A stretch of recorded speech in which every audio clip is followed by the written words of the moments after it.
কে হবে আওয়ামী লীগের সেক্রেটারি, প্রশ্নবোধক চিহ্ন দিয়েছি যে কে হবে।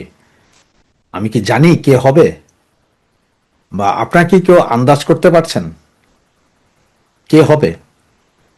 তবে কেউ একজন তো হবে। কে হবে? কেউ একজন হবে।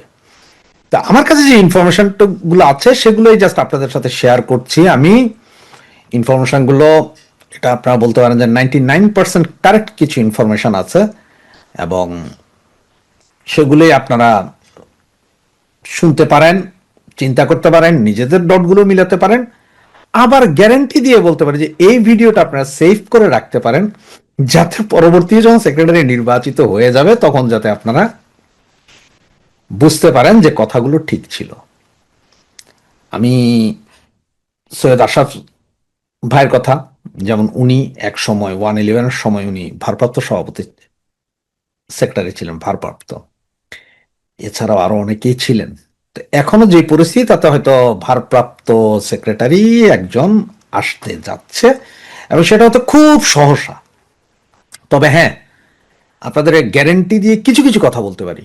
সেটা এক হচ্ছে যে কোনো পরিবার থেকে আসবে না, কোনো সাবেক মন্ত্রী নয়, এবং পুরোপুরি ইউরোপ আমেরিকাতে বসে থাকা কোনো নেতাও না।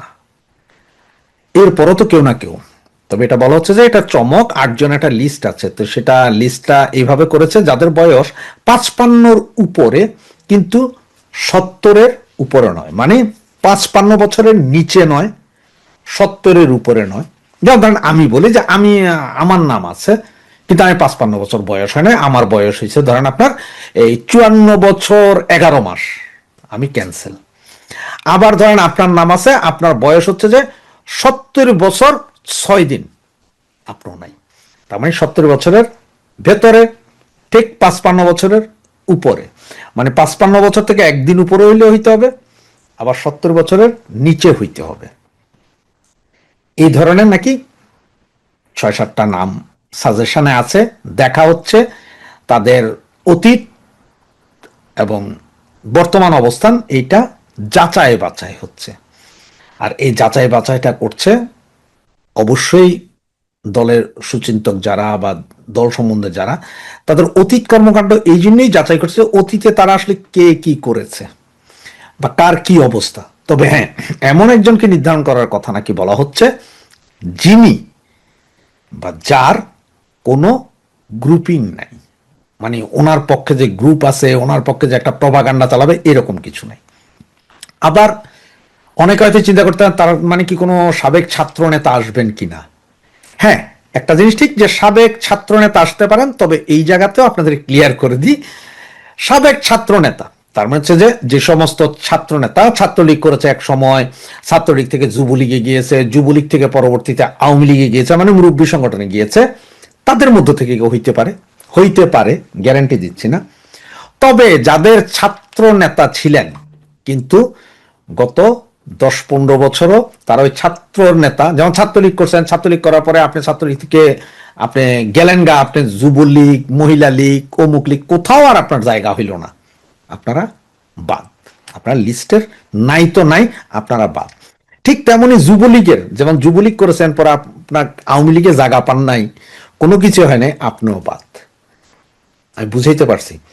কিন্তু যদি ধরেন একজন লোক ছাত্রলীগ করেছে, সারা জীব ছাত্রলীগ করেছে, ছাত্রলীগ করার পরে সে এসে এরপরে হয়তো যুবলীগের কোথাও মেম্বার হয়েছে বা সদস্য হয়েছে, এরপর হয়তো আওয়ামী লীগ গেছে, যাদের সিরিয়াল আছে, সিরিয়ালি যারা, যেমন আপনি ম্যাট্রিক পাস করার পর আপনি ইন্টার পাস করছেন, ইন্টার পাস করার পর ডিগ্রি পাস করছেন, ঠিক তেমনই ধর ম্যাট্রিক ধরলাম আমরা ছাত্রলীগ, ইন্টার ধরলাম আমরা যুবলীগ, আর ডিগ্রি ধরলাম আপনার আওয়ামী লীগ বা অঙ্গ সংগঠন, ওই ধরনের ডিগ্রি, মাস্টার্স, এমফিল, এগুলো হচ্ছে আওয়ামী লীগ।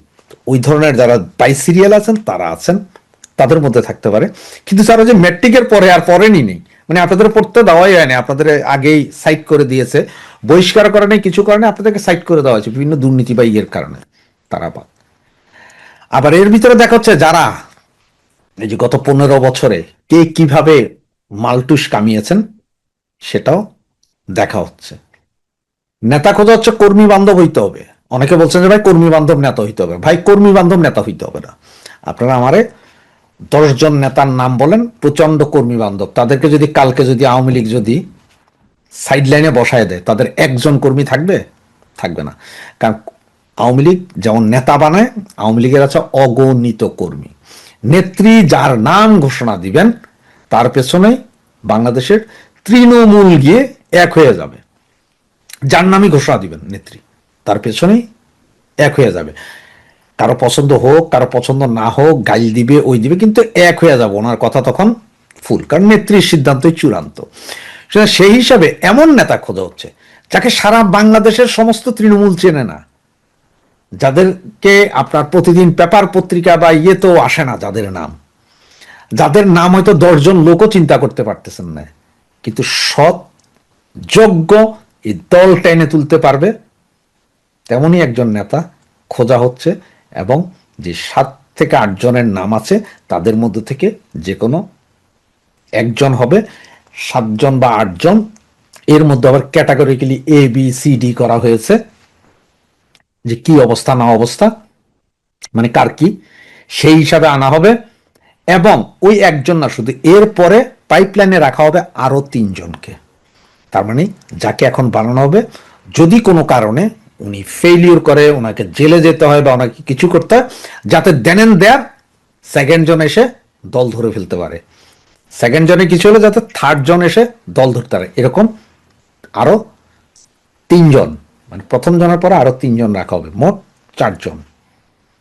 4 জন এমনি থাকবে, 4 জনের 4 জনেরই আপনার সেক্রেটারি বানিয়ে দিবে না, সেক্রেটারি হবে একজন, কিন্তু বাকি 4 জন আরো লিস্ট, কিন্তু কেউ জানবে না যে কে কে আছেন লিস্টে, পরবর্তী কে কে আছেন। যার নাম ঘোষণা করা হবে সেক্রেটারি ভারপ্রাপ্ত, উনি তা জানবেন, ওনারটা সারা বাংলাদেশে জানবেন, বাকি 3 জনেরটা জানবে না, টেকনিক্যাল কারণ। ওই একজন গেলে চাট করে দেখবেন যে আপনার 24 ঘন্টা দেরি হয়নি, চলে আসবে। সেই হিসাবেই নেত্রী করছেন। এটা হয়তো আগামী 2-1 মাসের ভেতরে ভারপ্রাপ্ত সেক্রেটারি আসছে, এবং এটা একটা চমক হবে। মানে যেমন আমি আগেই বলছি, আপনার সৈয়দ আশরাফ, তারপর আপনার জিল্লুর রহমান, এনাদের মতো একটা চমক আনবে, যে যেই চমক সকলেরই পছন্দ হবে। প্রথমে হয়তো বুঝে উঠতে পারবেন না, কিন্তু পছন্দ হবে পরে। তবে এইটা বলছি, কোনো পরিবার কেন্দ্রিক কোনো সাবেক মন্ত্রী না, ওনারা না, ওনারা বাদে অন্য কেউ। তো ভালো থাকবেন, বাকি যদি আরো খবর পাওয়া যায় সেটা বলবো। এই পর্যন্ত আজকে শেষ করছি। ভালো থাকবেন, সুস্থ থাকবেন, এবং ভিডিওটা মাস্ট আপনি সেভ করে রেখেন কথা মিলছে কিনা। জয় বাংলা, জয় বঙ্গবন্ধু।